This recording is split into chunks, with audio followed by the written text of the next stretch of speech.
with everything behind the scenes here.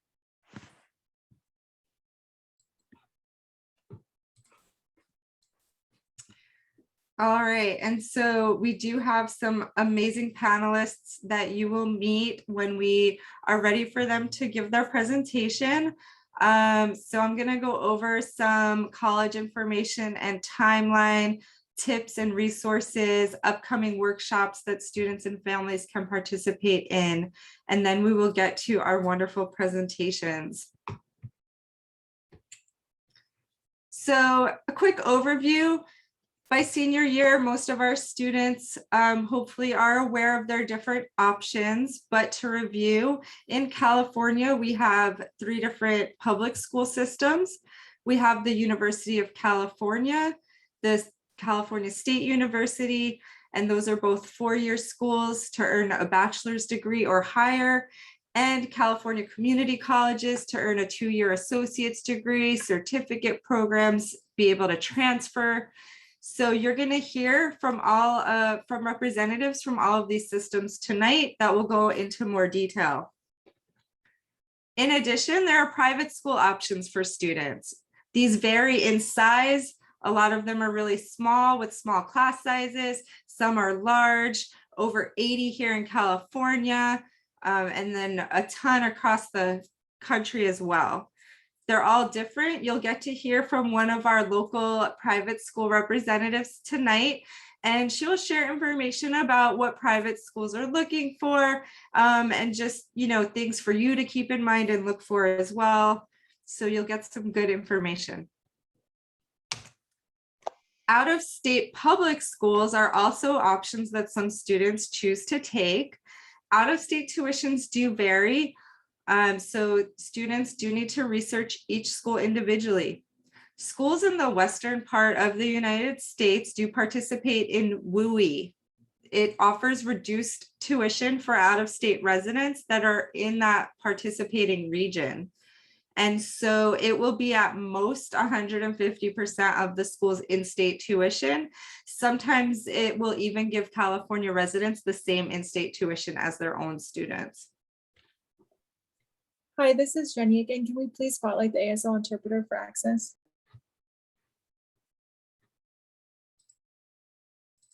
Oh, sorry. Not sure how she got spotlighted. Thank you.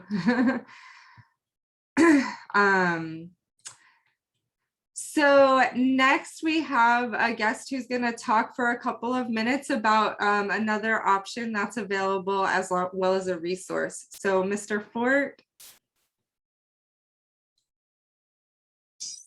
Yes, I am here. Can you guys see me and hear me? Hello? I can hear you. Hopefully everyone else can.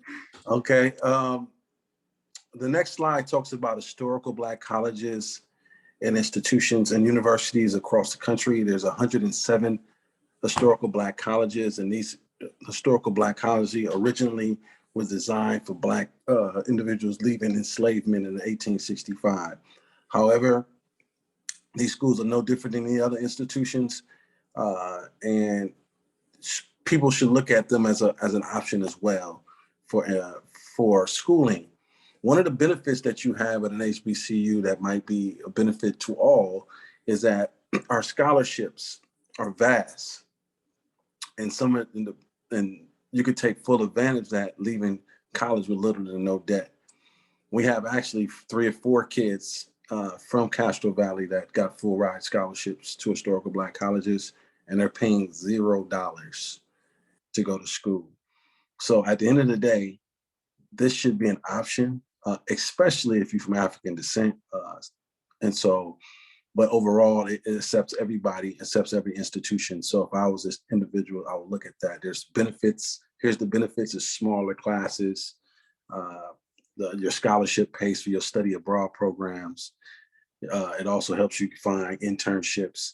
And so there's some benefits there to leave college with no debt, going across the world for free, and having great internships a part of that. So just wanted to tell you those are benefits. As you can see on the slide, I run a program called the Blurred Academy. It stands for Black Nerds. And if you're interested in any of your kids getting support outside of Castro Valley, we are here in support. We are a team, we're a family. And I just wanted to tell you those benefits, especially those scholarship benefits. Because, you know, as parents, we know some of us are still holding on to that debt. And we trying to set our kids up to not have that debt so they could buy a home soon, start a family sooner, and even start their small business. So there's benefits in attending a historical Black college. Thank you. So I just want to emphasize that this is a great option for students, and definitely connect with Mr. Fort through social media at the Blurred Academy for information, or students can come see me in the College and Career Center so that I can connect them with him. So thank you so much, Mr. Fort, for being Thank you. here. Thank you.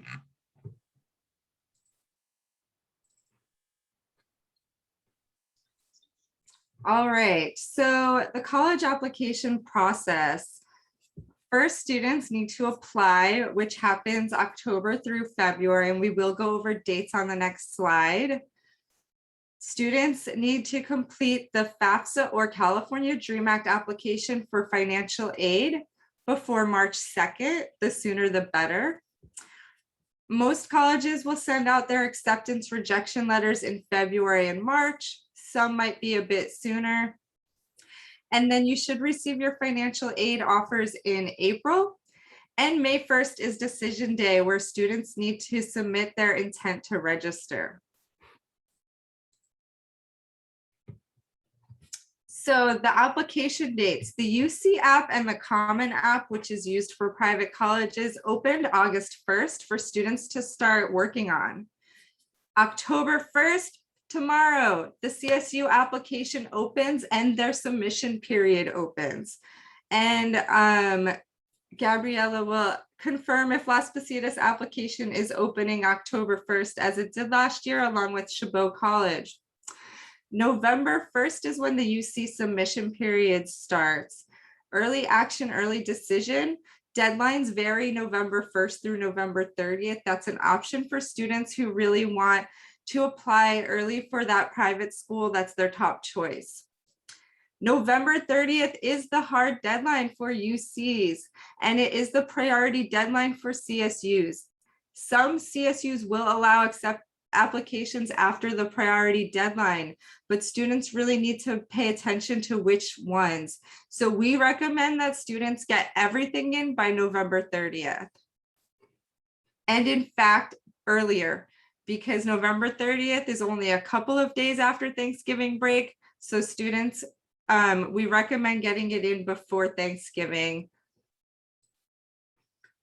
And then the private and out-of-state application deadlines vary, typically December through March. Some are rolling admissions and can happen, can be submitted at any time, but priority deadlines usually will allow for scholarships consideration.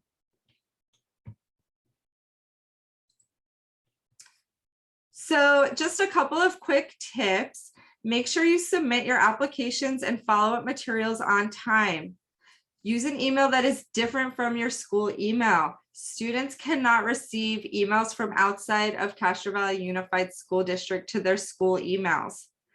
We recommend that they create a professional email that they use for college, financial aid, maybe even job-related emails, separate from any email they would use to sign up for friends and video games. So after they apply, they're gonna, and you'll probably hear this from the representatives, but your students are gonna need to check their portal for all the schools that they applied, because this is how the schools communicate. Keep track of usernames and portal accounts in a tracker. So we have a tracker that's up on our website that students can make a copy of. It's linked here. This presentation will be available to you. So the SAT, ACT, you'll hear a little more about it from our representatives, but the CSUs and UCs are not using test scores for admissions. Many private and out-of-state schools are test optional. And that means that students have the option to submit their score or not. And all applications will get the same consideration. A lot of test centers in our area have been canceling tests or limited capacity. So students can write that on their application that in our area, they just were not able to test. Students should be aware, though, that it may be needed for some of those out-of-state or private schools and or scholarships. So they should check on that. Letters of recommendation may be needed for private and out-of-state schools and for scholarships. So students should be asking teachers now to write a letter if they are going to be applying for somewhere where they need one.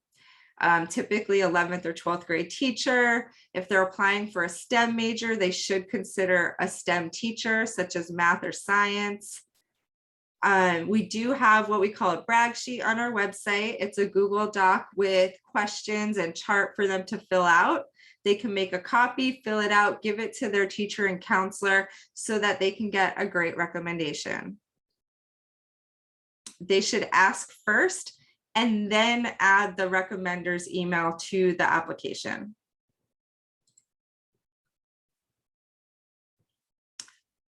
Fee waivers are available. And so for the SAT and ACT, if students do want to take them, they can come to the College and Career Center for that. For the CSU and UC, it's built into the application. So students will enter in household information and financial information, and the application will let them know if they qualify or not. And if they do, they get 4 campuses for free.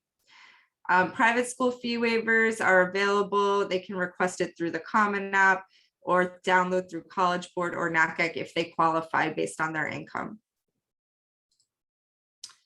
So just some resources and upcoming events. For financial aid, we have some links here that will be helpful to look for scholarships. After applying for FAFSA, students can use this link here, the My Grant info, to check their Cal Grant status. And save the date for Cash for College Night, October 28th, where we will have a financial aid representative giving a presentation, and we will have volunteers available for breakout rooms for one-on-one help with your FAFSA or California Dream Act application. So definitely use the Castro Valley High School Counseling and College and Career Center websites. We have college search websites listed here that are also useful. And again, Cash for College Night. In addition, we run student workshops in the College and Career Center every Wednesday during open Trojan time, lunch, and after school. So students have multiple opportunities to attend. They are in person, but we upload the presentations to the website after.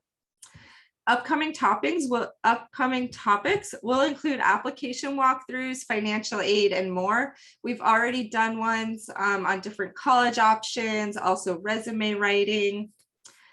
We also will be hosting family workshops on Zoom through the College and Career Center, October 20th, college Q&A, and November 16th, financial aid Q&A. We also will be starting college application drop-in help Mondays and Thursdays, lunch and after school, as well as virtual evening and weekend help. And that'll be starting in mid-October. So we also host virtual college visits. Students can attend in person in the College and Career Center, and we project on the screen our Zoom with our college rep. Kirsten from St. Mary's was one of our recent visits. And then we also will be having some career speakers starting in mid-October as well. Everything is posted on the College and Career Center calendar. We also post on Instagram, so please follow us on Instagram as well to get all the updates. So now we're going to move on to our main event where we're going to have our wonderful guests present on the different colleges. So continue to put those questions in the Q&A and we'll keep working on answering them.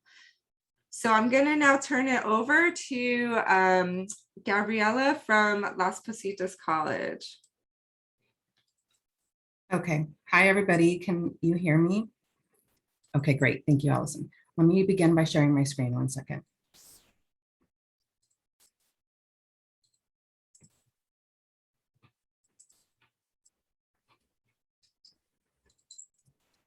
Okay. All right. Well, I just want to introduce myself. As Allison mentioned, my name is Gabriela Disqua, and I'm a counselor at Las Positas College. And I'm excited to be here tonight with you guys.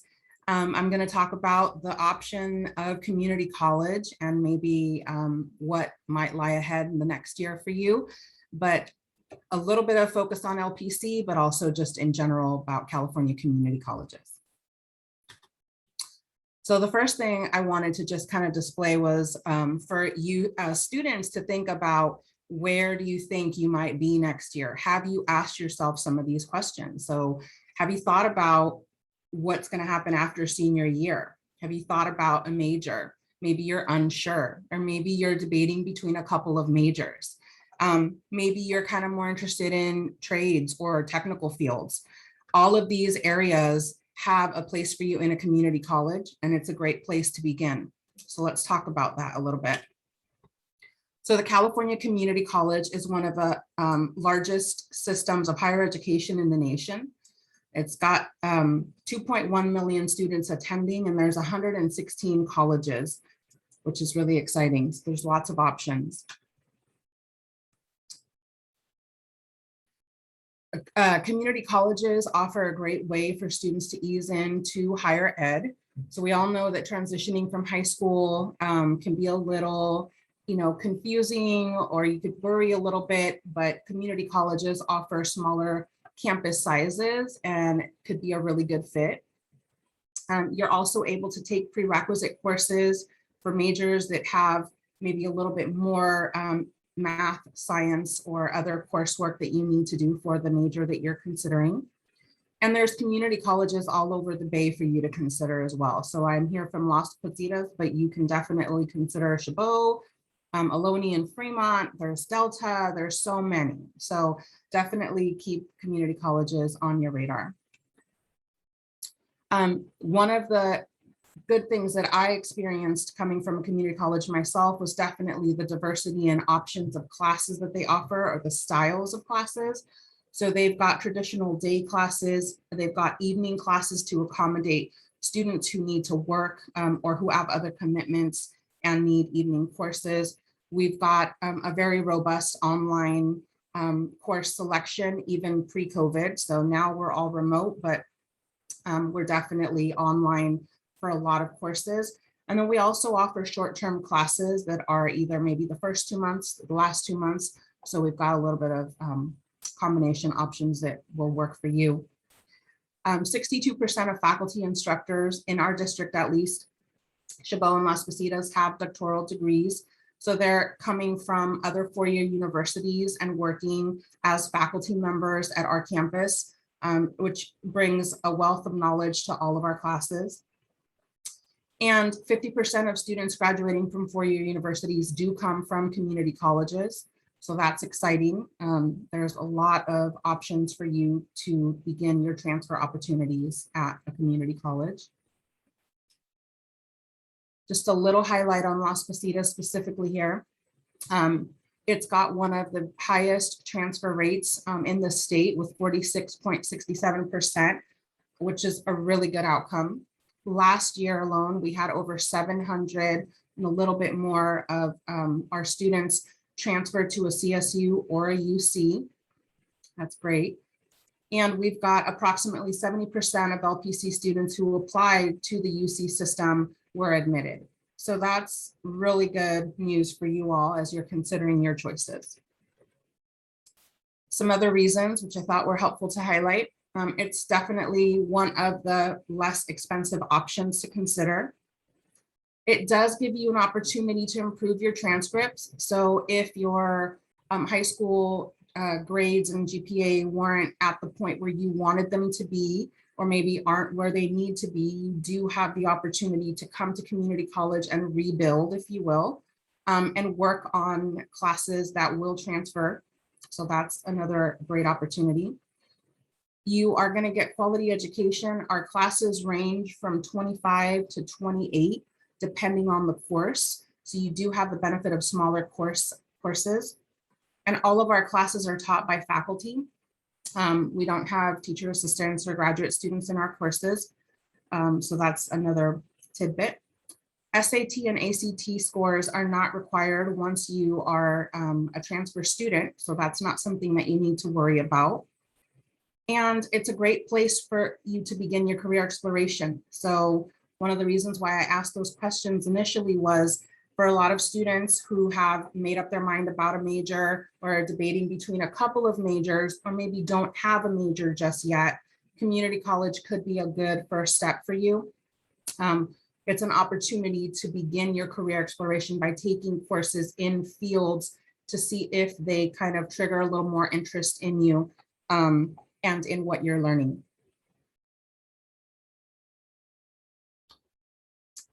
So I always like to include some of the myths that we typically hear about community colleges.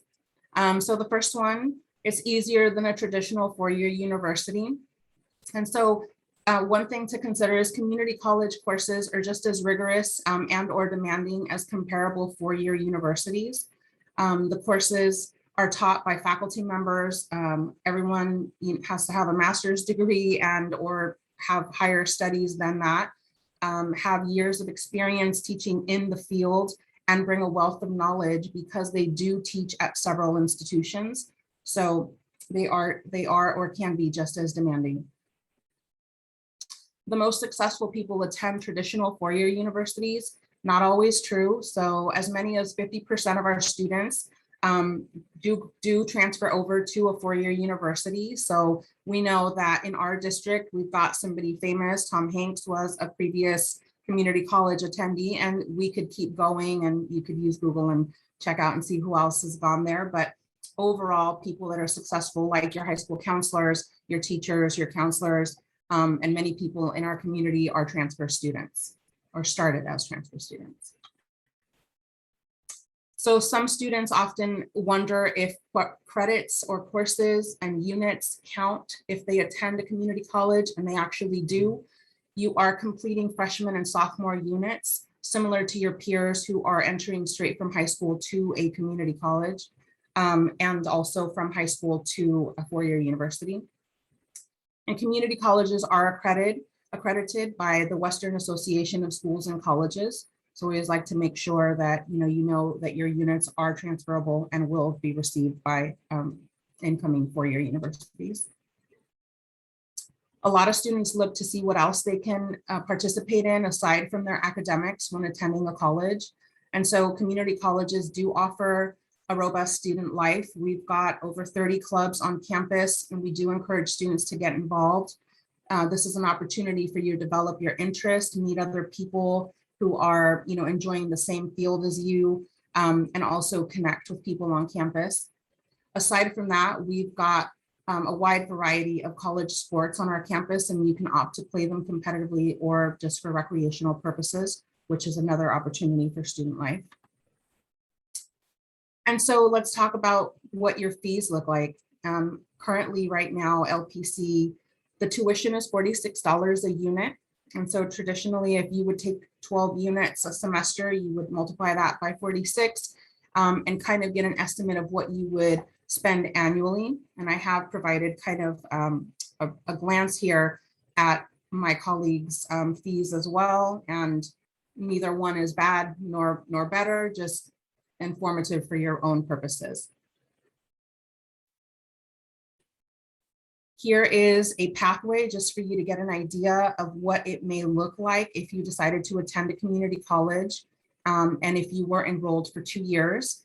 So you'd pay about, I'm just going to do an estimate here, let's say $2,800 in tuition for 2 years. And then you would move on. Let's say you applied to UC Berkeley and got admitted and you finished your last 2 years there.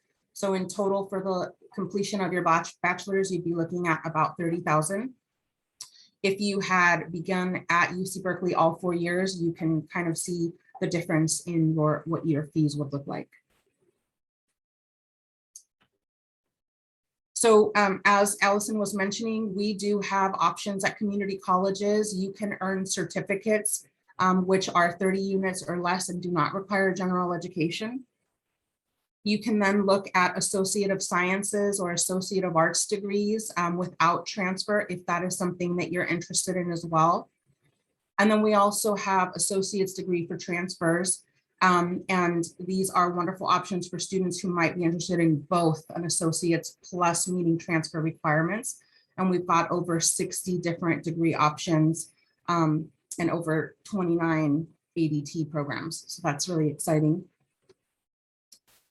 A lot of students begin with wondering where they're going to consider, maybe their careers, right? And what you might want to do.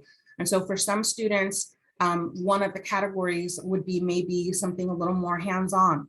So maybe you're looking for something a little bit more like paramedic or fire service technology, or maybe you're interested in photography and can see yourself building a career on that. So we have degrees specifically for that, Associate of Arts or Associate of Sciences. A lot of people don't realize, but community colleges educate 80% of firefighters, the law enforcement and EMT. 70% of California licensed nurses also begin in a community college. So if nursing is something you're considering, you may want to consider beginning at a community college. And these are all earned with 2-year degrees. So you complete 60 units, or if you're interested in only a certificate, that would be 30 units. So these are all opportunities for real world skills, hands-on, internships, and a lot more. We do offer students the option for University of California UC transfer pathways, which is known as the TAG program. And I'm sure my colleagues will discuss it more during their presentation. You do have the option of applying for one UC campus transfer admission guarantee. So you would meet with a counselor early to make a plan and make sure that your general education and your major prep is included. And you can see the 6 options down below. You can tag to one of those. And I like to say it's about 99, 98% admissions guarantee. And we always have to calculate a little percentage just because of maybe application error or a class that wasn't passed or whatever. But usually it's a really high percentage of students who are admitted through TAG. So that's a great option. The other pathway that we have for students who are interested in transferring to CSUs are what we call the associate's degree pathway, so ADTs. These are known as AATs or ASTs, depending on your major. And this is similar to what UC offers for a pathway. This is for the CSU pathway. I like to explain it like a double dipping. You get it's like a 2-for-1 type of opportunity. So you get an associate's degree, let's say in business administration, or maybe in mathematics, or history or theater arts. And you also meet the transfer requirements for admission and are given a guarantee admission to the CSU system. And I'm sure my CSU colleague will discuss that as well. So we always like to encourage you to check in with a counselor early to plan for these degrees. These are some of the options that we offer at our campus. Every community college has a different list of ADTs. You can see there's a wide variety of options.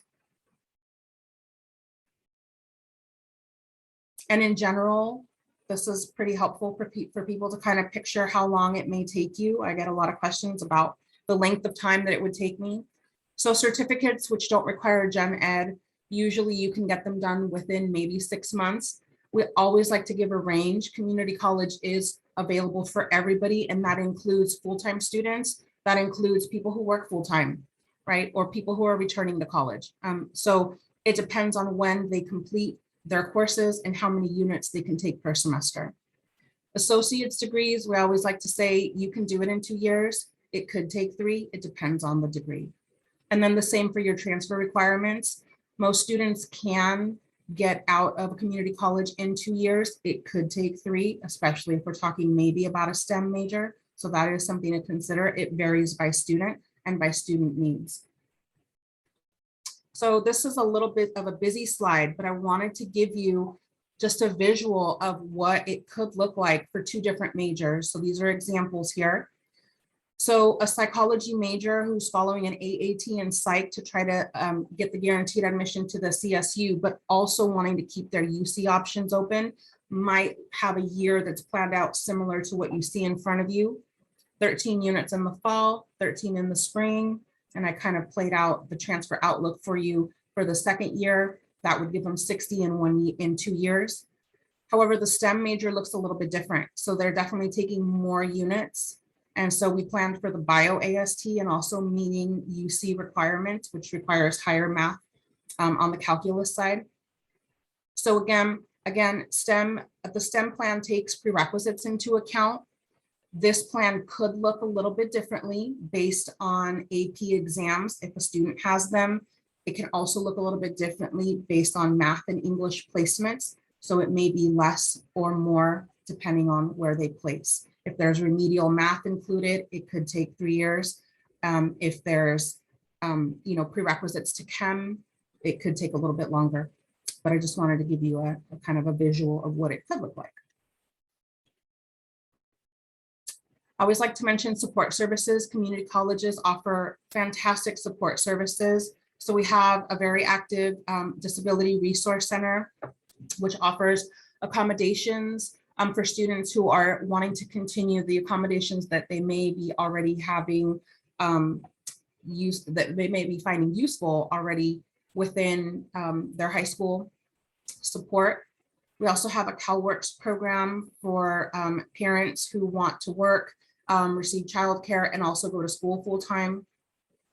The Extended Opportunity Programs and Services has been around for many, many years, is a wonderful program. It supports transfer students, first generation, and it is a special program. So that means you are given a dedicated counselor in a smaller cohort of students. So a lot of people appreciate that because contacts throughout the semester with one given counselor. The library is a brand new facility. We've got excellent study rooms and wonderful resources for you.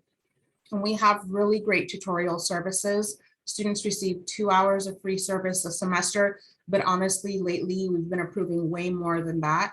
And we have a 24/7 net tutor option available as well for any subject, which is really good. We also have a really robust Veterans Center. I do like to highlight the learning communities that we have. This might be of interest to you. The Puente and the Emoja program or the learning communities offer access to mentors within the fields that you're interested in.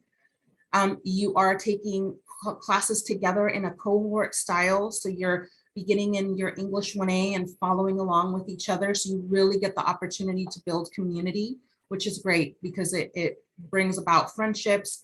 You really get, to build a relationship with your instructors. You get college tours, and you are given a dedicated counselor. So it doesn't feel so overwhelming because you're in a smaller group. And as Allison mentioned, I am confirming, yes, in fact, we are definitely aligned. As of a couple of years ago, we began this. Our application for either spring, summer, or fall of 22 will begin October 1st. So you can begin your applications now and begin some of the 6 steps to success that we have. You can always, after you've begun your application, feel free to do a drop-in with a counselor and just check in if you have questions, or you and your parents can, tag team an appointment as well, or a quick drop-in visit.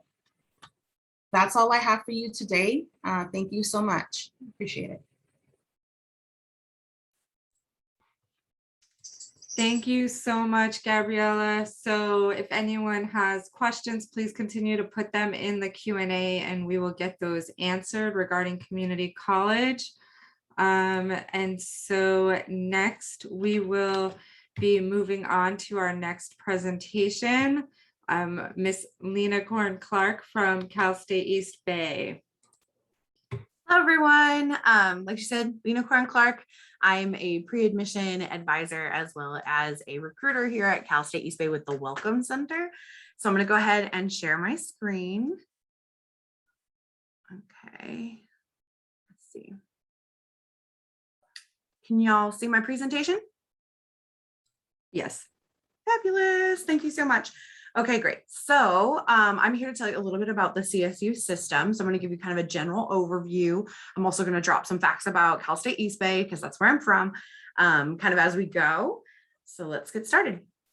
So location, since the CSU system is one of the largest public education systems in higher ed in the country, we range all the way up from like an hour from the Oregon border in Humboldt, which is actually where I graduated undergrad from, all the way down to San Diego. And like I said, there are 23 campuses.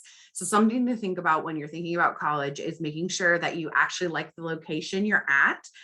So I loved Humboldt State, but there were a lot of people who got seasonally depressed that close to the Pacific Northwest.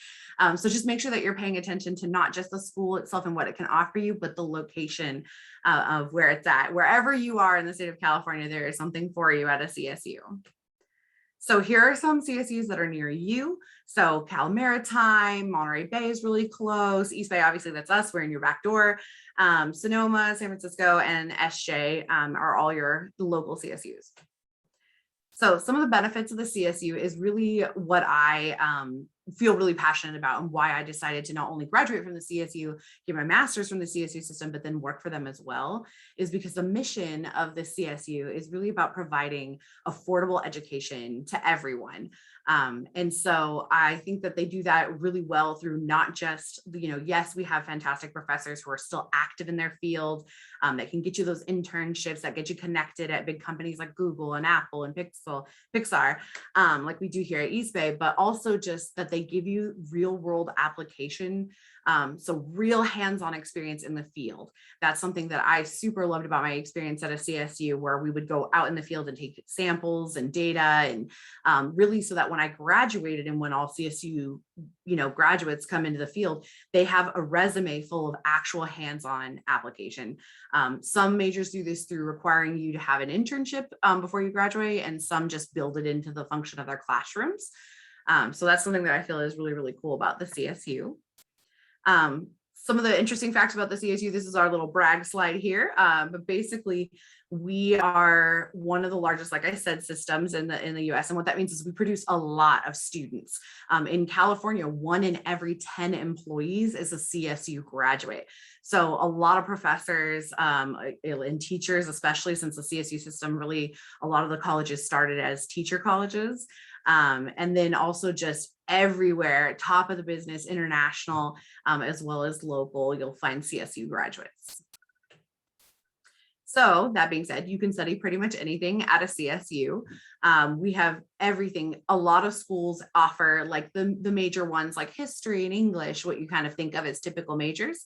But what's really cool about the CSU is because we have so many campuses, they really get to specialize on things that are important in their area. So for example, if you go to like Humboldt, sorry for an example again in Humboldt, they offer like marine biology and you get to study in the field out in the ocean, right? If you go to Sonoma State, they have like viticulture and winemaking, that kind of thing. So they really specialize in their location. Like, I gave you a couple different examples. Some of the cool things we have at East Bay, for example, are like our speech pathology and audiology program, which is not super common to find. So my recommendation here, again, a little tip when you're looking for colleges and you're not 100% sure what you want to do, or you are sure what you want to do, is to go to the Cal State website, which is just calstate.edu, and to search up some of the majors you're interested in, and make sure that especially if you're deciding between a couple, that some of the colleges that you're looking at have multiple majors that you're interested in. That way you can really kind of fine tune that after you get your foot in the door. So speaking of getting your foot in the door, I want to talk about campus impaction. So impaction means that there are too many people applying and not enough seats for those people. There are several schools that are enforcing impaction. And what that means is it requires additional admission requirements. So every CSU has the same baseline requirements, which I'm going to go over with you in a little bit, but you'll want to pay close attention. So if you're interested in a school like, for example, any of these, they are impacted at all the program levels, including undeclared or pre-programs like pre-nursing. And so you want to make sure that you're paying close attention, because you're not going to need just the bare minimum to get in CSU requirements. You're going to need some additional factors. And every campus is slightly different in what additional factors they're looking for.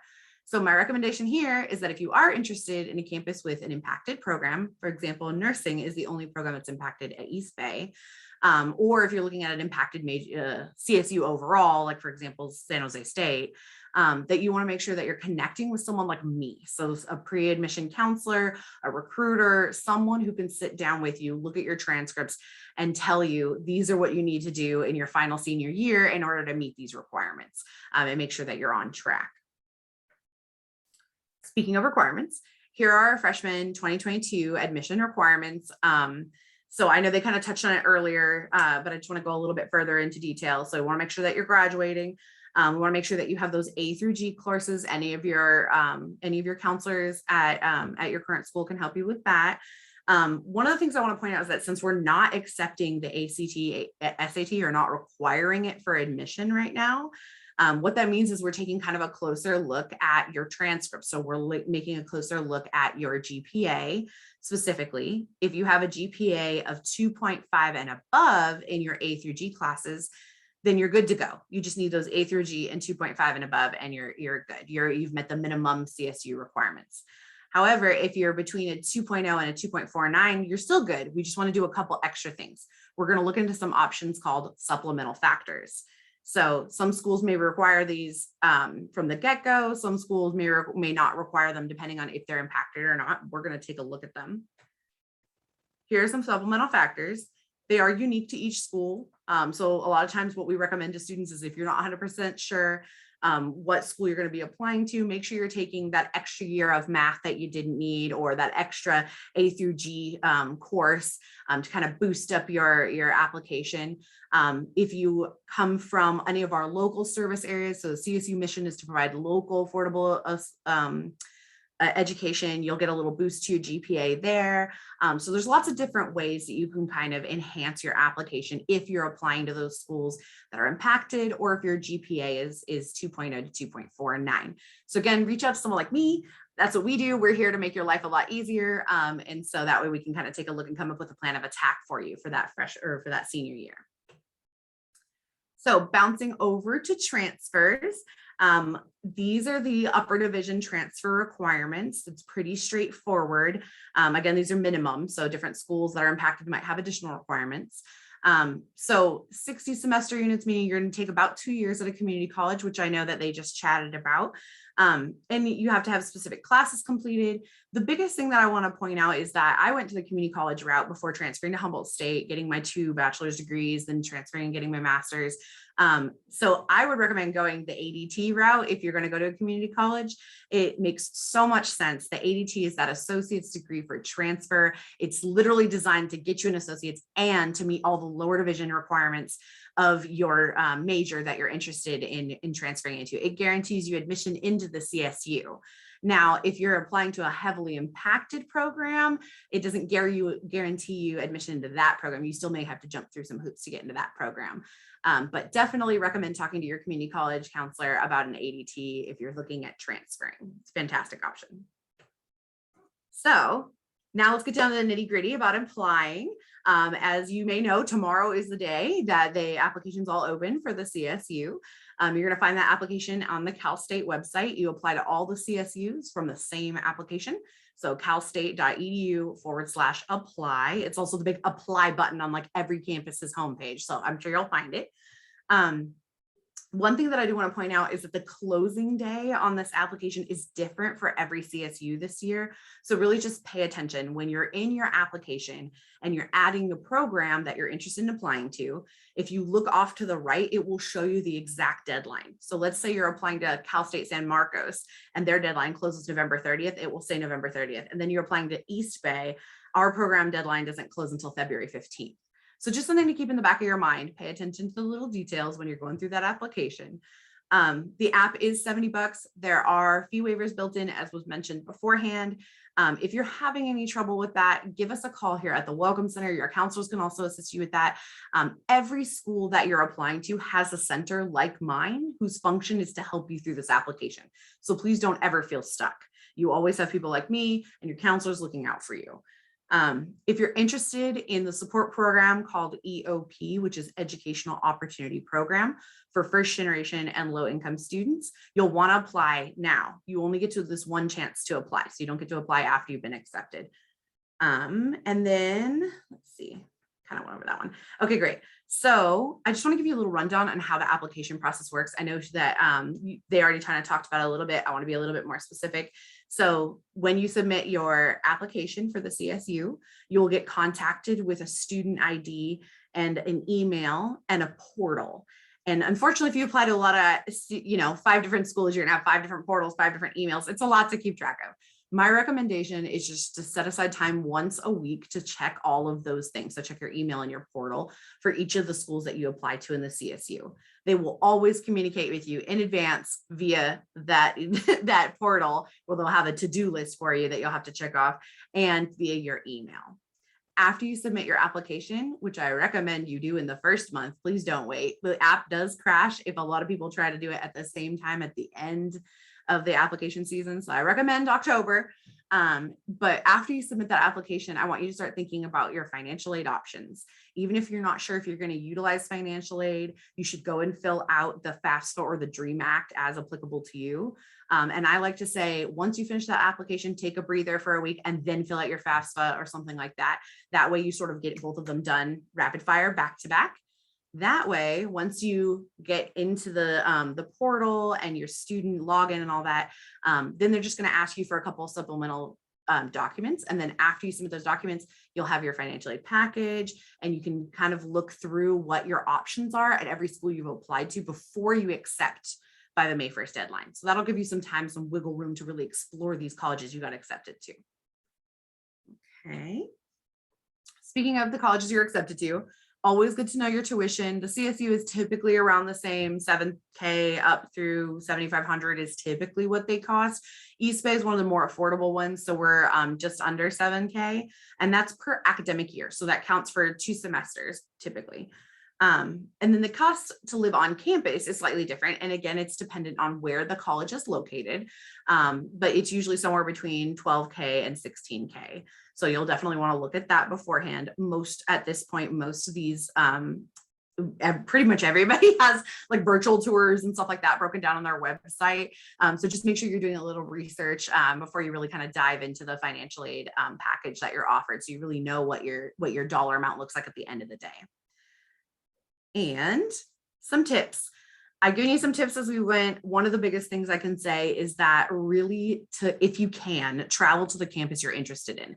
I know right now, not a lot of them are giving in-person tours. East Bay is not giving in-person tours. However, you can still step foot on all of these campuses. And it's really, really important that you feel comfortable on the campus, that you really see yourself here on that campus. So I recommend going to the campus if you can. If not, take a virtual tour. Every campus has virtual options or pre-recorded options on their website, and really, really connect with that campus. Can you picture yourself there? Do these students that are walking around, do they look like they're your friends? We want you to feel comfortable and successful on your campus. You'll also attend any open houses or preview days. Ours is coming up on October 23rd. And that'll also give you kind of a little taste of what the campus is like. And then the biggest thing I can always say, and I'll say it a million times, is contact someone like me. If you have any questions, we're here for you. We want to make this process nice and easy. So I did pop up the Welcome Center information here. That way you can reach out to like myself on my campus if you have any questions. Every single CSU has a center like mine where they can really connect with you and help you through this process. So thank you so much. Let me see if we have any questions that I can answer. Let's see. Okay, so someone asked, as a senior, can we apply for summer or just fall? Actually, let me stop sharing my screen. So they said, can you apply for summer or just fall? So that's a great question. So most schools do not admit in the summer. They typically only admit for spring or fall. Some campuses do not admit for all programs in the spring either. So typically fall is the big admission period. If you have a campus in mind, reach out to them, see what their specific admission looks like. But most places typically start in fall or spring only.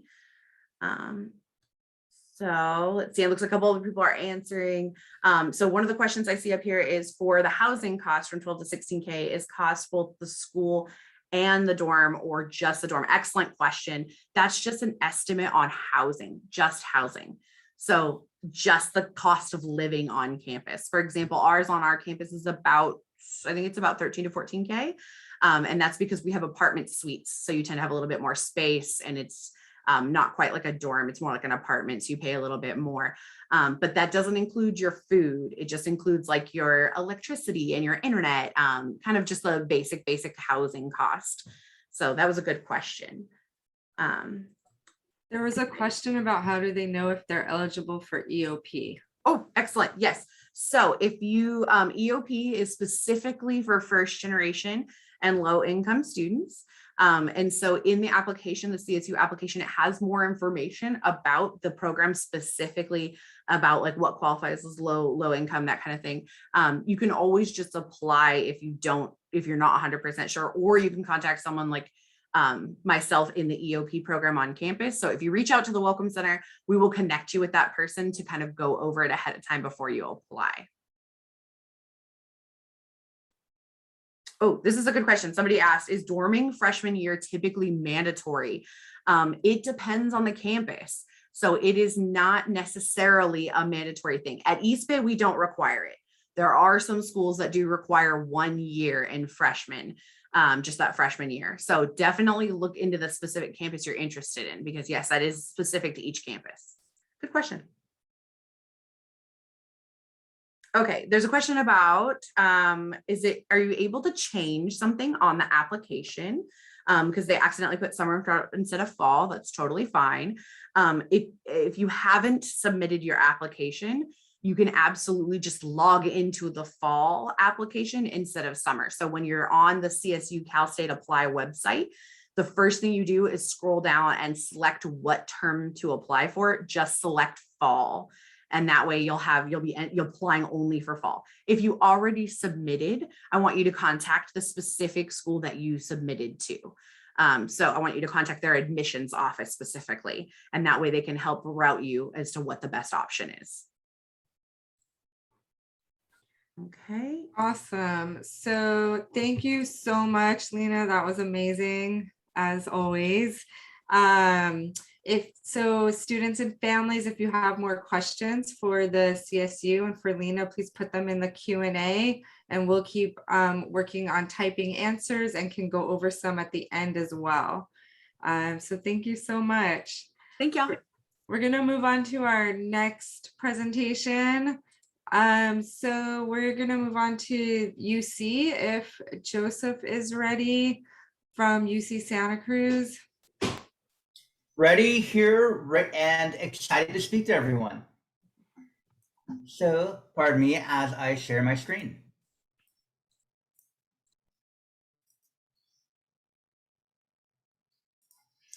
So, thank you everyone for having me here tonight. My name is Joe. I use he, him pronouns, and I am a senior admissions evaluator at UC Santa Cruz. That means I'm part of the team of people who read the applications. I would say that over the last 5 years, I've read something like 8,000 applications, and I'm always really excited to see what the students of California can bring to a college campus, what their talents and dreams look like. I'm also a proud alumnus of UC Santa Cruz, and so I'm likewise proud and excited to talk about a place whose values and whose natural beauty continue to keep me inspired. I'm going to talk a little bit about the UCs in general. Then I'm going to be talking about my campus, UC Santa Cruz, and then I'm going to go a little bit over UC admission requirements, as well as a little bit about our personal insight questions and the application itself. So before I talk about UC Santa Cruz, I do want to talk about the University of California. As one of the 9 undergraduate campuses of the UC Santa Cruz shares the traditions and the goals and the advantages of being a member of the most world-renowned and most world-famous public school system. For the last 150 years, the University of California has been known for doing 3 things quite well. First, obviously, we teach. Across our 9 campuses, we have over 700 majors and a faculty that is dedicated to working closely with our students to master their majors and to master their different fields of study and to help them learn how to love learning. Besides teaching, though, which obviously all schools will do, what we do different in California is that we are the public school in California that is empowered and funded by the state to conduct research on behalf of the state of California. That means that our faculty are not just people who know a lot. They're the people who are really pushing the boundaries of knowledge. They're the ones who are investigating through their labs and their field studies, who are creating new art productions, inventing new inventions. And so our faculty are not just the people who teach from books others write. Our faculty are the people who write the books and pioneer new efforts. At the UC, we pride ourselves on our ability to include our students in that as well. So as a University of California student, your student will be someone who'll be working with faculty in their labs and field studies and productions, getting their hands dirty, really knowing how to solve problems critically and practically. And we do both of these things. We teach and we conduct research out of our sense of public service. We believe that what we study at UC Santa Cruz and at the UCs benefits not just us, not just our students, but our communities, our state, and the world. The University of California is known around the world for being a place of innovation and collaboration. So across our 9 campuses, we have 64 Nobel Prize laureates, and we have 38 Pulitzer Prize winners. So no matter where you study in the UC, whether that be Berkeley, LA, Santa Cruz, San Diego, students have experienced this shared rich tradition of academic excellence. I sometimes hear that people say that research is theoretical and that it has not that much practical impact. But at the UC, our research has led to over 12,000 active inventions that work to improve areas such as healthcare, education, agriculture, transportation, and the environment. And we're also known for being a place of great social mobility. So when our graduates enter the workforce, after 5 years, they make about $10,000 more compared to graduates of other 4-year schools. Over 90% of our low-income students exceed their parents' income in those 5 years after graduation. Moving on to my beloved home, my beloved UC Santa Cruz. I know that many of you have been to Santa Cruz, you have been to our beaches, you have been to our boardwalk. You probably haven't been to our campus. So our campus is beautiful. It is a 2,000-acre redwood forest that overlooks the Monterey Bay. And when you come out of our rooms, you come out of the classrooms, you come out of the dorms, you're walking into a forest. And every day you will see deer, wild turkey, you'll see beautiful, beautiful nature. If you want to study marine biology or oceanography, then just know that your labs will be on the Pacific Ocean itself. Your labs will be the Monterey Bay. But besides your beautiful location, the natural beauty of it, we're also the UC that's closest to Silicon Valley. And so you can see on this screen some of the big tech companies that like to come to our campus to recruit our students, host workshops, and host our annual hackathon weekend. So if you're looking for a place that combines both natural beauty but still proximity to some of the most innovative and creative and exciting places to be and to work, like UC Santa Cruz may be the place for you.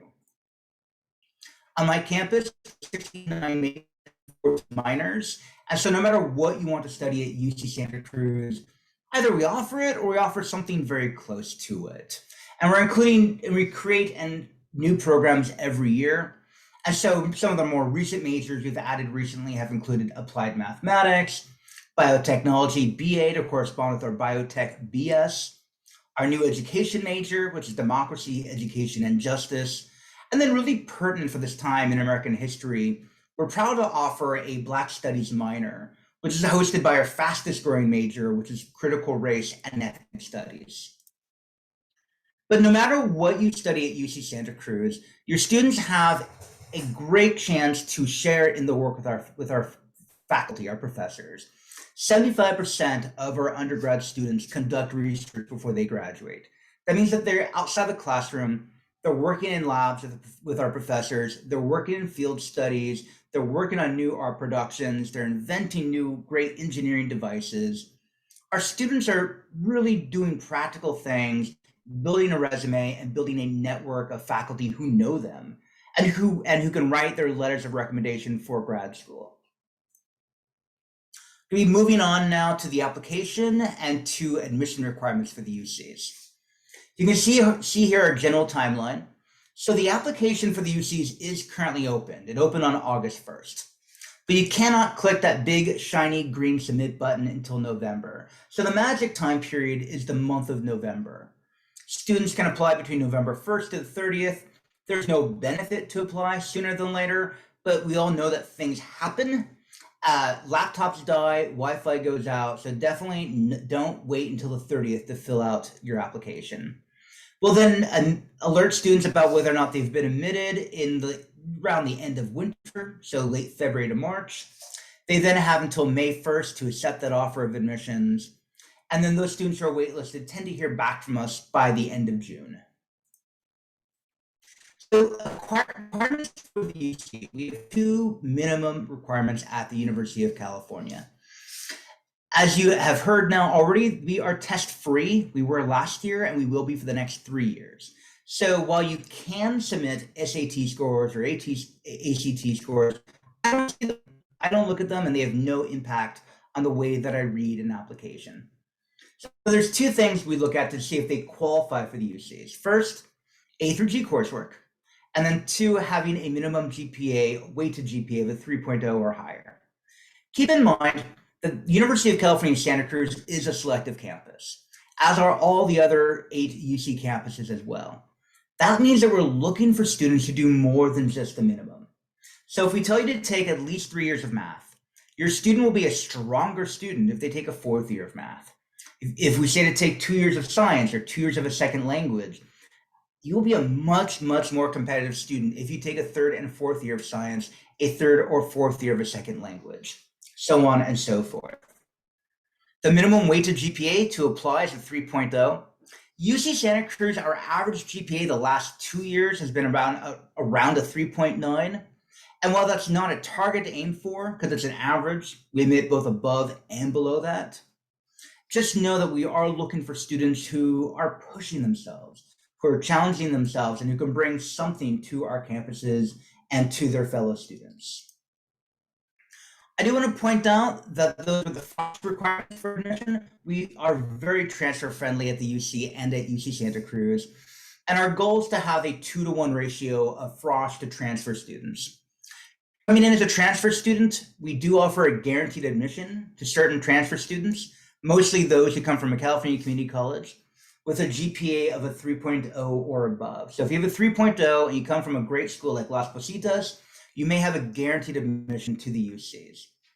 And in case you're curious, because we love our partners in the California community colleges, last year we admitted over 100 students from Las Positas, and we admitted about 61% of our applicants. So if you're considering community college first, just know that is a great option.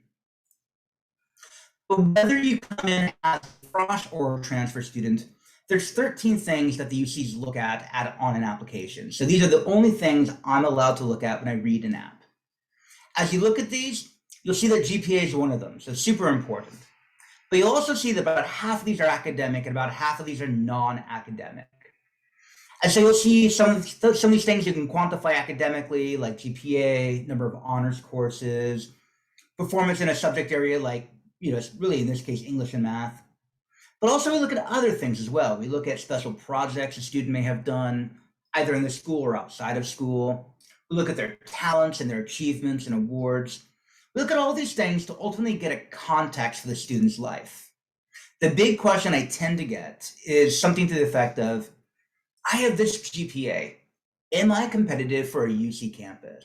I got a 3.6, I got a 4.1, I have a 3.0. Will I get in? And I would just say that anyone from the University of California couldn't directly then answer that question. That's because the GPA by itself doesn't tell us enough about a student. We look at the GPA within context of life experience. And so I look at all these things when I do look at an application. So here's going to be the page on the application itself that shows you where students can put in their activities and awards. So I just want to point out that these are things I do take into consideration when I look at an application. Here's the next page that you would look at. I really kind of want to talk about this for a second.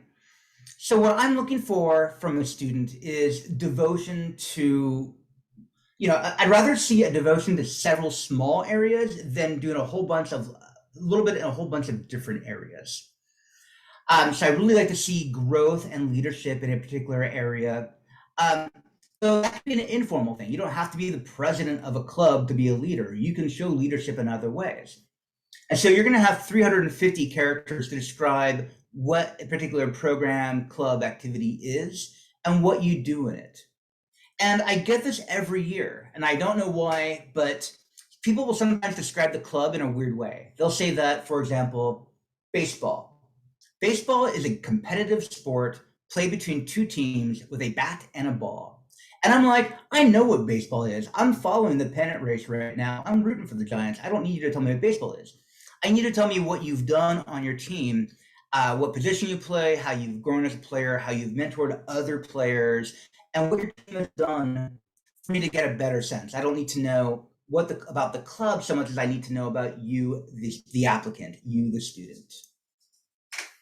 Another way to give me that context to really let me know about who you are, and this is super, super, super, super important at the UCs, are your responses to our personal insight questions.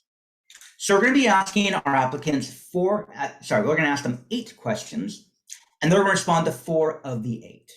In response, there'll be at most 350 words per response. That's half a page. And so at most, you're writing 2 full pages about yourself. I also just want to point out that all the questions have equal value. One question is not secretly better than the others. So take the time to look at them and to choose a question that gives you the best chance to talk about yourself, your life experience, and the context that I'm looking for when I read your application. Here's what it will look like on the application. I get a lot of anxiety around the PIQs. I know that. And I think it's because you can't quantify it in the same way you can quantify a GPA or number of AP classes a student has taken. So I want to kind of just give my basic several point advice for filling out the PIQs. We want you to think about these, not as a creative writing assignment, not as an academic essay, but rather as a conversation. And so I always ask our students to pretend that they are sitting across from me, pandemic is over, we each have a cup of coffee, and I were to ask these questions of them, and to think about how they would respond. And because it's not a creative writing assignment, I know they're probably not going to respond by reciting a poem. Because it's not an academic prompt, I know they also wouldn't respond by dropping a 10-page paper in my lap. Instead, we know the response is going to be about themselves, using natural language, and giving me lots of details about themselves. So that's what I'm looking for. So 1, use clear, natural language when you write your PIQ response. I'm not looking for big 50-cent words. I'm not looking for words taken from a thesaurus. I'm looking for natural language. 2, we all have great parents, great grandparents. We all have great heroes. Cesar Chavez would be one of mine. But Cesar Chavez is not the one who will be taking a test in a classroom. Cesar Chavez is not the one who will be living in a dorm or making friends on a campus. You, the student, will be. So write about yourself. I don't need to know about how great Martin Luther King is. I need to know about how great you are. And I suspect you probably are pretty great, but I need to know. And then finally, just like with any good writing, brainstorm and think about what you want to tell me. Look at these questions.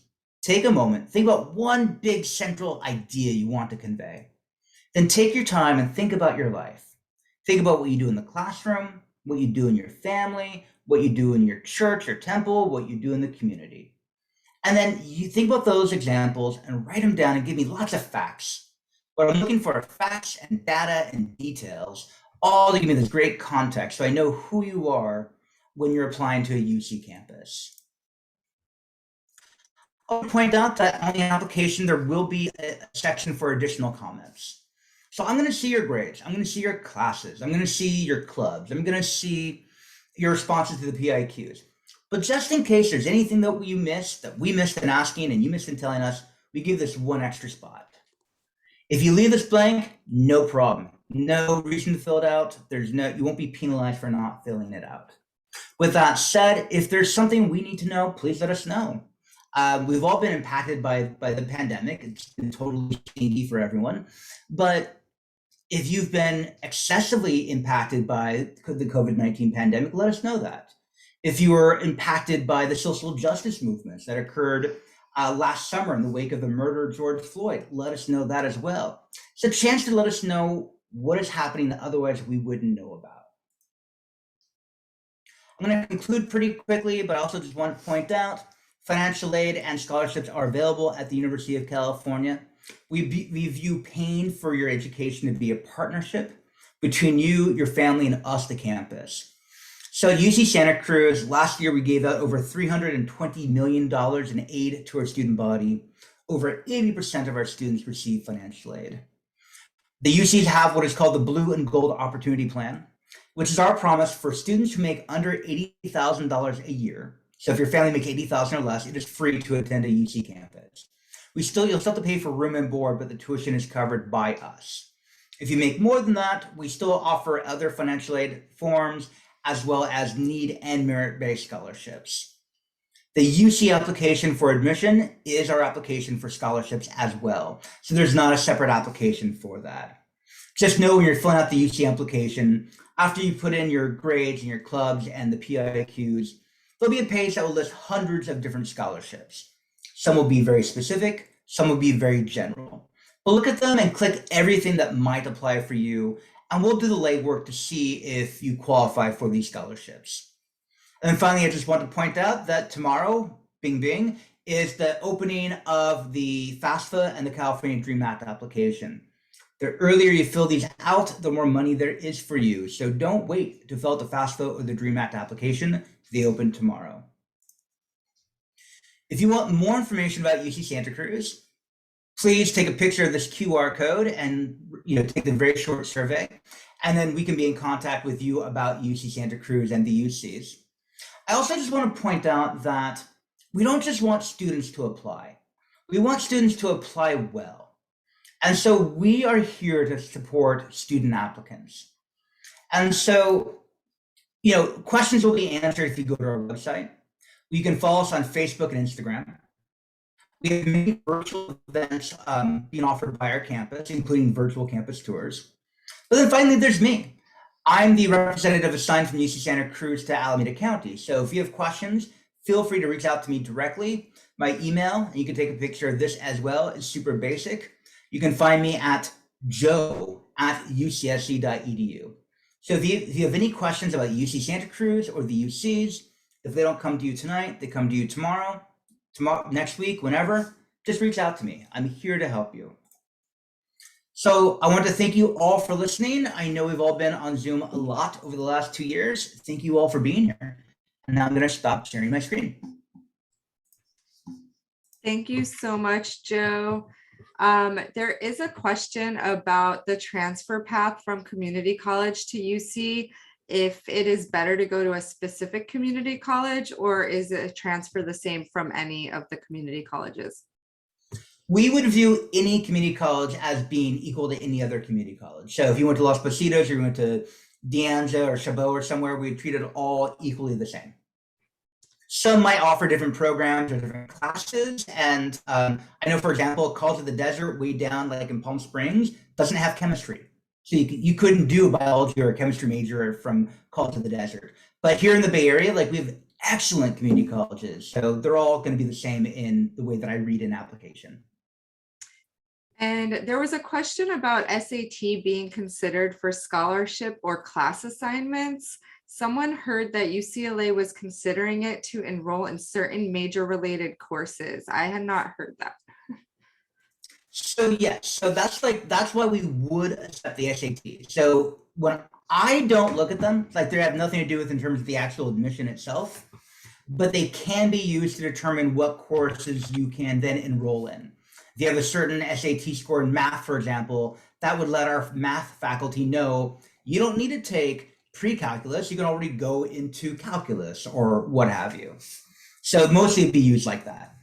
And the APs would be like in the same way as well. Thank you so much. Families and students, if you have other questions, please continue putting them in the Q&A. And we're going to learn more about our private colleges from our St. Mary's College representative. Hi, everybody. Good evening. I'm going to share my screen very quickly, and I'm cognizant of the fact that we are running very short on time. So what I am going to personally do is try to allocate at least half of this presentation. Sorry, that was my cat. Half of this presentation to be general private college admissions tips, tricks, and things to think about as well. And the other half I do want to allocate to St. Mary's specifically. Very quickly, some context about myself that may inform the way that I describe personal colleges. I was a low-income first-generation college student when I was attending college. I did go to St. Mary's. I am a double alum, which means I did my undergraduate degree there as well as my graduate studies. Very quickly, you all may on occasion hear this acronym, the AICCU. What it stands for is the American Independent California Colleges and Universities. Very quickly, very often I will get the question, usually from parents, what distinguishes a college from a university?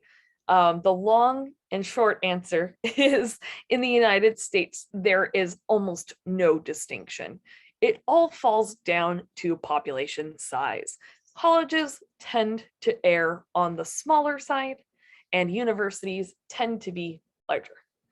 The AICCU's mission is to help each individual student essentially meet them where they're at, but also assess their individual needs. For example, my needs might be different than Allison's, or might be different than Joseph's, might be different than Jenny's, etc., etc., and so on and so forth. Very quickly, I did think this map was interesting because it does show kind of the allocation of where a lot of these independent colleges in California lie. What's kind of interesting, as you can see, is we got a whole lot in the Bay Area, and we have a lot more in Southern California and Popular County for a lot of our. Also, to keep in mind is population size when you are applying to colleges. For example, the general rule of thumb is the smaller the overall population size, the smaller your classroom population tends to be. At St. Mary's, very quickly, our average class size is about 18 to 19 students per class. If you are a student who you are seeking individualized attention, especially if you're considering a STEM major, this could be an advantage for you to consider as well. What's interesting about private colleges is how individualistic and how unrelated to one another they all are. But so this is a pro, but this can also be a deterrent for a lot of students as well.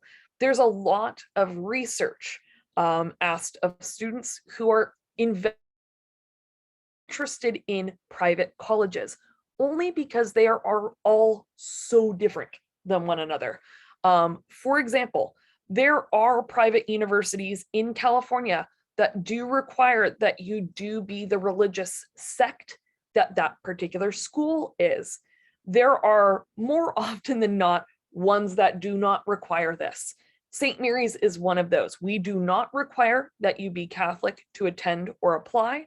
We do not require that you go to Mass, but please keep in mind, if that is something that is of great import to you, please investigate that before you apply to the college, especially if it's one of these colleges that you do have to be that certain denomination. What's also very, very interesting about private colleges in the United States is the very unique programs of study they offer. For example, you'll probably hear me speak a lot about this, but at St. Mary's, I'll be saying that particular phrase a lot. At St. Mary's, we have a modified version of the classical studies major. That is a major wholly unique to our university. It is called the integral program. So if you're considering classical studies, that might be something you're looking into. However, not every single private college will have the exact same sets of majors. Some private colleges in California, which should be of no surprise to us, are very medicinally focused, very heavy STEM. If you are a student that is the area in which you thrive and that's what you want to explore, yet again, please consider that when you're looking at these different individualistic schools. A lot of private colleges also offer, like I myself, I did a graduate program. A lot of these colleges also offer master's degrees, PhDs, hybridized teaching credential programs to lump them all together into one program. So that way you don't have to go to both undergraduate and graduate school. You can do it all at once and save some money and some time. This is also the beauty and the curse of private colleges when it comes to campus life. Our particular campus college is very lively and bubbly, even though we're very small. If you are a student that you want to kind of fade into the background and you don't want anyone to interact with you, I'm sorry, my cat's crying. If you can hear him, I apologize. If you are a student that you want to get heavily involved and there's one particular type of club you're looking for, that's also something to investigate. You'll probably hear me say investigate and research a lot in this presentation, but I do think it's important that not only the students do this research, but families as well, only just so that you're all kind of on the same page together of what you're looking at, what you all like, what you don't like. For example, if you are a student who you really, really, really love your family, you love spending time with them, you already know you want to go home on the weekends, be cognizant of that and be thinking about that when you're looking at the locations. For example, is that within a driving distance? Does your family have a car? Do you have a car? Is there access to public transportation? Those could all be questions that are so complicated and will differ school to school. For example, yes, we do have public transportation at St. Mary's, but our public transportation, I guarantee you, looks probably a lot different than the University of San Francisco's. For example, they use Muni and we use a service called County Connection. They're actually very different, even though they're both California corporations. The other beauty of private colleges, something that I didn't even know until I attended one, was the focus on tutoring and retention. And what I mean by that is not only your academic success, but also making sure you feel heard and you feel valued within your community. If you are a student that you feel ostracized, or even worse, you feel put off by the community, that's not conducive to your, to your life. So you need to go to a place that you feel safe and you feel happy to be at. Very often I semi-joking, semi-not joking, tell students and their families, if you tour a campus and you go, I can't envision myself being here, that's probably a sign that that could be maybe a backup school, but it shouldn't be your top choice. Your top choice should really encompass all the things that you really feel are valuable to you, not only as an academic, do they have my program of study? Do they have my major or minor? But also you as a person. Do they have a club I'm interested in? Do I like the campus? Very often, a lot of folks on here were talking about how beautiful the campuses are. And while I think sometimes people tend to drown that out and tend to overlook that in terms of financial aid, programs, other things like that, beauty and aesthetic on a campus can actually affect your mood.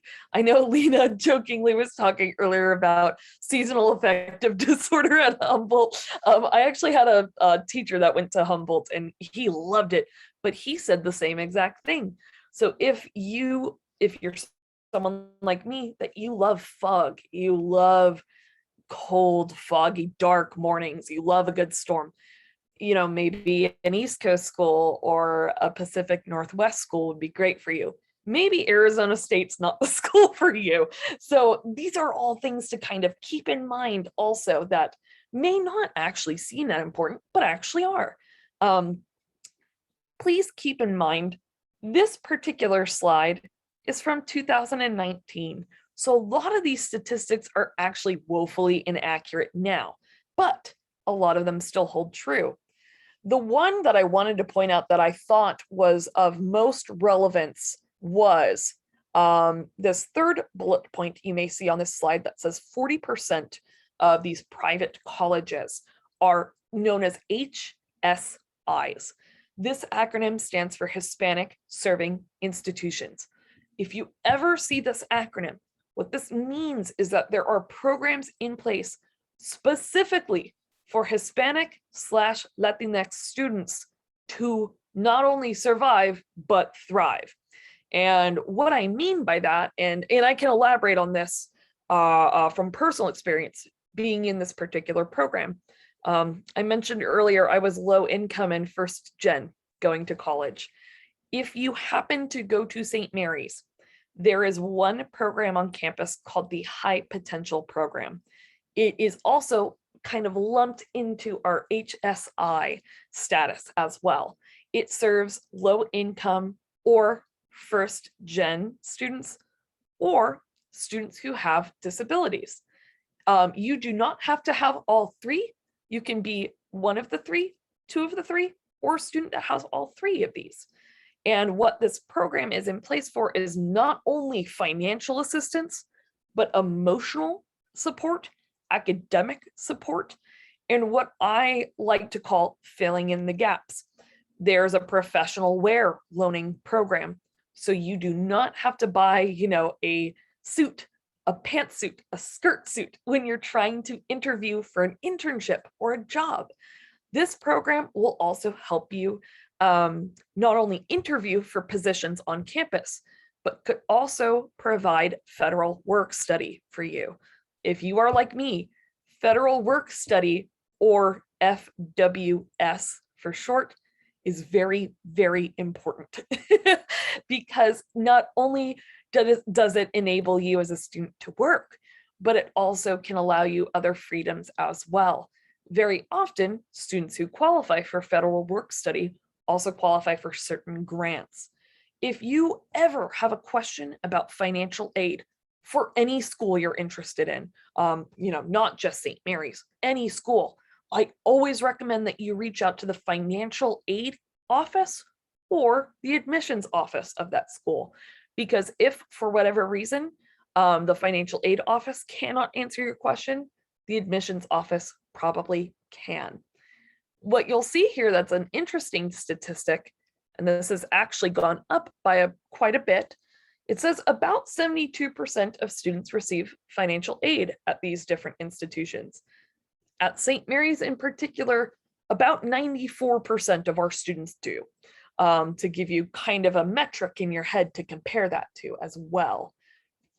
This is of utmost importance, and this is honestly probably where I will end the general portion of this presentation. In private colleges admissions, there are 4 different terms that you need to know, and I am going to try my best to kind of differentiate them all for you, because if you were a student, you are probably very confused looking at this screen, because I know I was at least. Early action and early decision, even though they sound like they should be the same exact thing, they're 2 completely different things. Early action means I've applied to this school early, and if I get in, cool. I don't have to go there if I do not want to go there. Early decision is binding. That means, the way I explain it to students and their families, this is a school that you do not care what the financial aid package is. You do not care what your merit aid is. You do not care what the cost of living is there. You don't care if you earned a grant or an outside scholarship. The financial aspect of that school does not matter to you and your family. If you apply early decision, it's a locked in place. They cannot revoke it.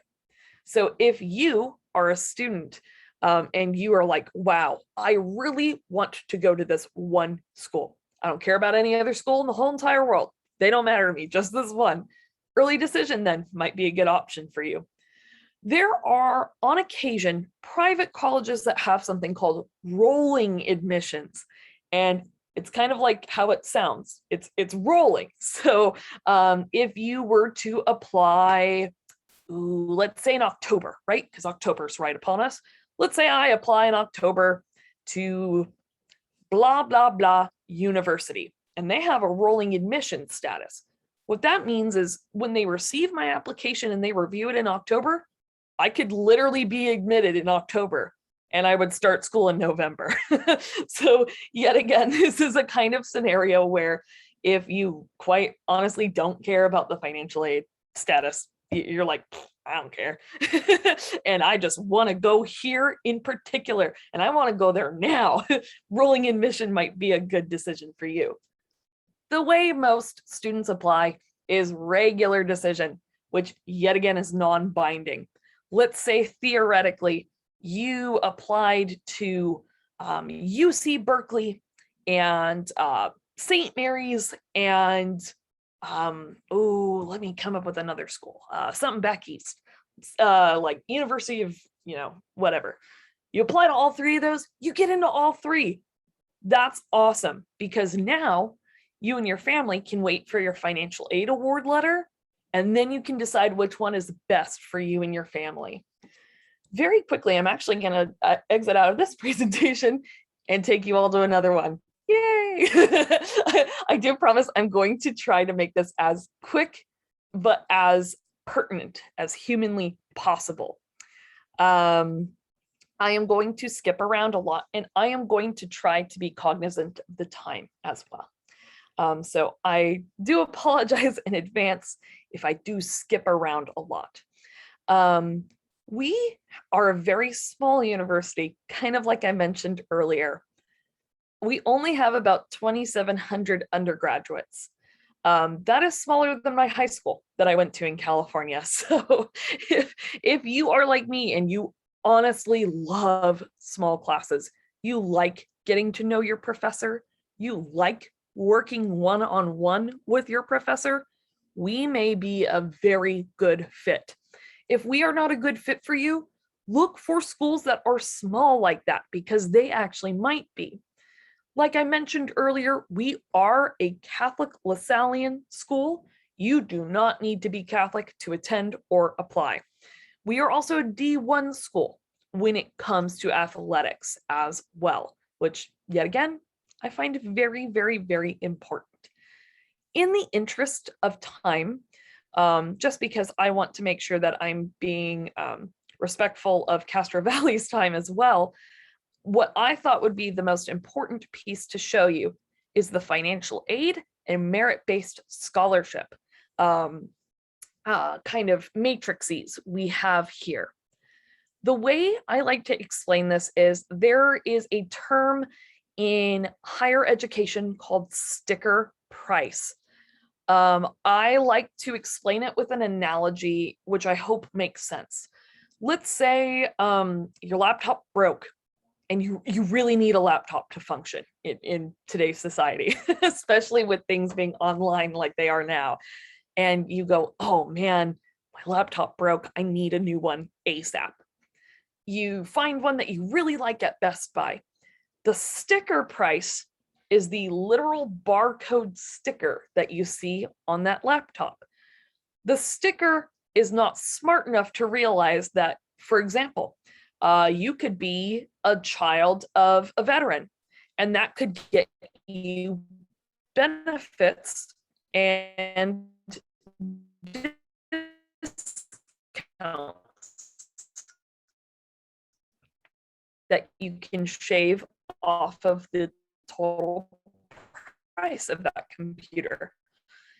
If you are a certain kind of student in the United States, you may also qualify to have that total shaved down. If you qualify for active duty, much lower price on this computer. The same happens with sticker prices at universities. If you ever hear the term sticker price, what that means is we have totaled every single possible expense that a student could incur. And typically, this is a cost of attendance year by year breakdown. For example, this particular institution, the one I work for, the one I attended, the cost of attendance is high. It's about $68,000. What that does not account for is, on average, people already come in with about $30,000 or $38,000 of that total shaved off. That leaves you with about $30,000 left to pay. But what that doesn't even factor in is the merit-based scholarship. Private colleges very often do this, where we house finances in separate directions. And I'll explain what that means. Merit-based scholarships are based solely upon your GPA at the time of admission. That should never, ever, ever negatively impact your ability to qualify for need-based aid, because these are two very different things. Merit is, how'd you do in school? Need is quite literally what it sounds like. I need this. My family and I only make so much money. There is a gap. You might also hear that term, gap. If you ever hear that term, what that means is there is some total that is not covered by either your merit-based scholarship or financial aid. This is the secret power of private colleges, is the ability to access alumni funding. Alumni funding very often pulls through for, to fill in those gaps for students. Our goal as a university is for students to have a great education, not for them to graduate with boatloads of debt. That should never be the goal of any legitimate university. I hope I can confidently say this for all the reps that are here. The reason we work in the industry that we work in is we love students. We love helping people. And part of that is the financial component, quite honestly. And yeah, I've seen a lot of thumbs up. Yes, yes. Yes, we like people, I swear. And we do want to help you. But there's another term that you might hear, and this was alluded to in quite literally all of our reps presentations today, and that is holistic admissions. I'm going to say this, and this is going to be very controversial. Every good school should have your best interest at heart. And in order to do that, they need to see you as a person and not a statistic or a name on a paper. And part of that is we read your personal essays. We read all of your short answers. We read those additional comments sections, and we want to help. We want to help in any way that we can.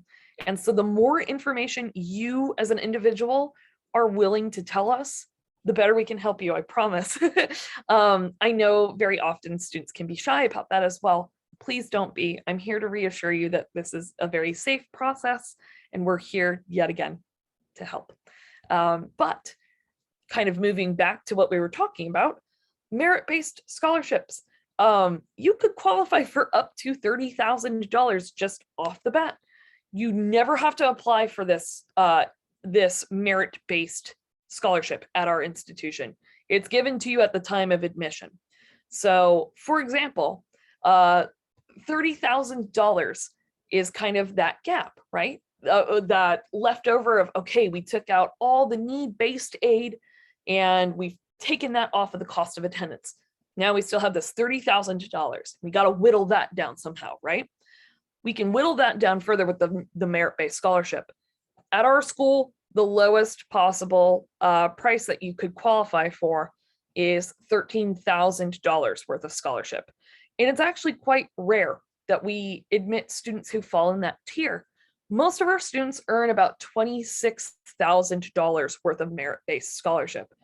As you can probably assume, that helps a lot financially. And very quickly, I also wanted to put this slide up, not only for our institution, but to kind of inspire you all that are watching this. Every single college, whether it is a CC, a UC, a CSU, a private, they will all have very similar resources to these. For example, a financial aid office, a business office, a campus housing office. You will see this especially a lot in the age of COVID, health and wellness centers. But there are some on here that are kind of unique. And each institution that has spoken tonight will have their own iteration of this.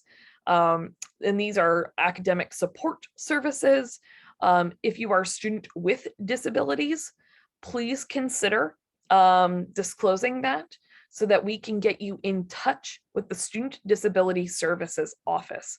For example, if you are a student that you have an IEP in place, please consider telling us that so we can get you in touch with that office. What they can do is provide accommodations for you that can be very conducive to your learning. And every institution that's spoken here today, I know has some iteration of this, the Career and Professional Development Services Office. And every college wants you to succeed. Part of you succeeding is dipping your toes into the workforce, whether that is an unpaid internship, a paid internship, an on-campus job, or an off-campus job, freelance work, a 9-to-5. What does that look like for each student? It's going to look different for each one. And one myth that I wanted to kind of dispel is, especially with early action encroaching upon us. If I apply for early action and I get, denied, I can't apply again. That's a myth. You totally can. I've personally seen that a lot, where a student will apply for early action, they don't get in the first time, and they get in for regular decision. So my, last word, my parting words for you all is, please don't give up. If you don't get in that first time, that's okay. Thankfully, we live in a state that has an amazing, very interconnected, quite honestly, community college system as well.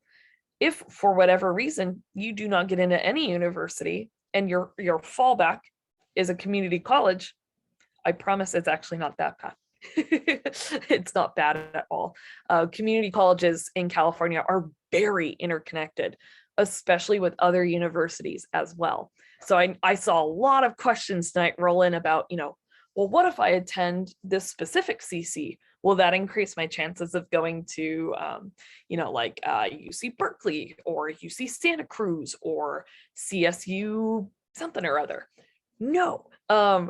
Thankfully, yet again, we live in a state that has a very good community college system.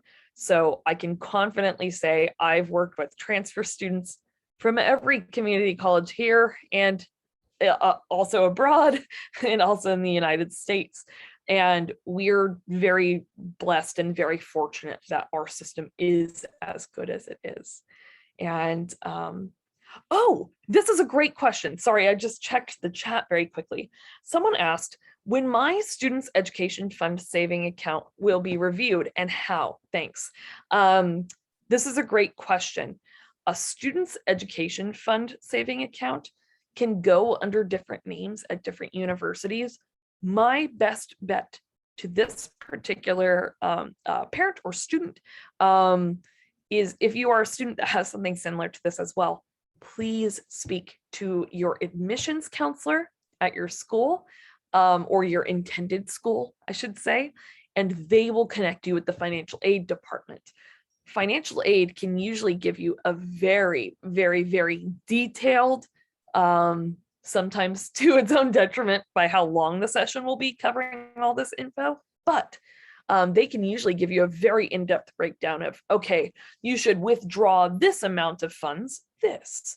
And oh, yes, someone just asked, you can reapply again by the regular admission deadline in time if you get rejected from early action. That is correct. At our particular university, early action decisions are usually disclosed in January. And the regular decision application is due January 15th. And that I will say usually gets extended as well by most universities. So very quickly, I will actually mute myself and get off video. But I did want to say, obviously, thank you to Castro Valley for having me again. I'm really passionate about Castro Valley, and so it was a joy to be here. And I hope you all, as parents and students alike, feel like you walked away from this session really having a more solid grasp on all of the varying kinds of admissions processes here in California. So yet again, thank you all very much. I really appreciate it. Thank you so much. That was a lot of great information about private colleges. So I just want to reiterate that it is a great option for students to consider, not just CSUs and UCs, but potentially private colleges, including HBCUs and other options. We do have all of our panelists still here with us. If there are other questions, they've been great at answering the Q&A by typing it in, and we will share that afterwards. But if there are any last questions, please do put that into the chats or into the Q&A so that it can get answered. Yes, Kirsten. I do Puedo have a contestar. question. Is there Sí, Kirsten, tengo una pregunta. ¿Hay alguna forma que podamos give our contact information, any relevant information, fee waiver codes, etc., to the families and students that almost just said witnessed that watched this presentation tonight? I'm so sorry about that. That is a good question. I'm not sure how to put that on here. Well, I can type it in if you want to share it now, or I'm definitely going to email out information to anyone who registered for tonight. Oh my gosh, that would be insanely helpful. Anyone who registered, because there might be folks also who, like, you know, the last minute just didn't make it and they're like, oh man, you know, I really need that info. I'm so sorry. Yeah, so anyone who registered or who completes this feedback form, so if you're on here and did not register for tonight, then if you complete this feedback form, I will have your email and I can send that information. So reps, if there's anything you want to share with me that you want me to send out to the families, I can definitely do that. So I would ask for students and families to fill out this feedback form. You can use the QR code or there is a link. I will also email it out as well to registered attendees. But if you could please fill out our feedback form, even if you don't want to give feedback, but you want to just fill it out to give me your email so that I can send you any relevant info, including a link to this recording and a link to any presentations that we have available to us. And so I will leave this up here, but as a reminder, There is a lot of information on the College and Career Center website, so definitely check it out. It is where we will post the recording, we will post presentations, as well as there is a calendar where you can copy over events to your own calendar for things coming up, including the financial aid help that will be available, drop-in help that will be starting up soon. So, we definitely are here for you. So just check the College and Career Center website, have your students stop by the College and Career Center. We're there to help. So if there are any last questions, what is the slug's name, Joe? The slug's name is Sammy. Sammy the slug. I wanted to also just reiterate, there were a few questions about the GPA. So for UC and CSU, they do use an A through G GPA starting after 9th grade. So on a student's transcript, we list a 10 through 12 academic GPA. That is going to be most similar to what the UCs and CSUs look at, but it will get calculated in the application. For the private schools, Kirsten answered earlier that a lot of private schools use the 9 through 12 overall, and many schools use the weighted GPA. So lots of great options out there. Please reach out so that we can help you through this process. Reps, any last words from anybody? Just thank you again for your time and patience and attention this evening, and for the amount of curiosity and drive you have for your futures. It's just exciting to be here with all of you tonight. I just feel very honored to present with you all again. Thank you so much. Same for me. Thank you for having me. And if you have questions about community colleges, please reach out to your high school counselors, and they can get you in touch with us. Thank you. Yes, and thank you for allowing me to be here. If you have any questions about historical Black colleges and scholarships, reach out to your counselor and we will get you some money and help you out. Talk to you guys. Thank you for having us. Thank you.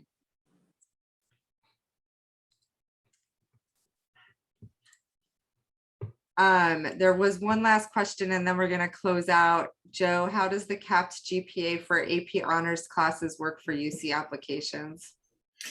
At the UC, the GPA is taken from your 10th and 11th grade coursework in A through G classes, and we allow up to 8 AP tests, AP classes or IB classes. So the maximum UC GPA would be a 4.4 GPA. Thank you so much. Again, please capture that QR code real quick before you log off, students and families. Give us some feedback or just give me your email so that I can send out all the pertinent information. And representatives, if there's anything you want me to share with them, go ahead and send that to me. Thank you. And thank you so much to our interpreters as well.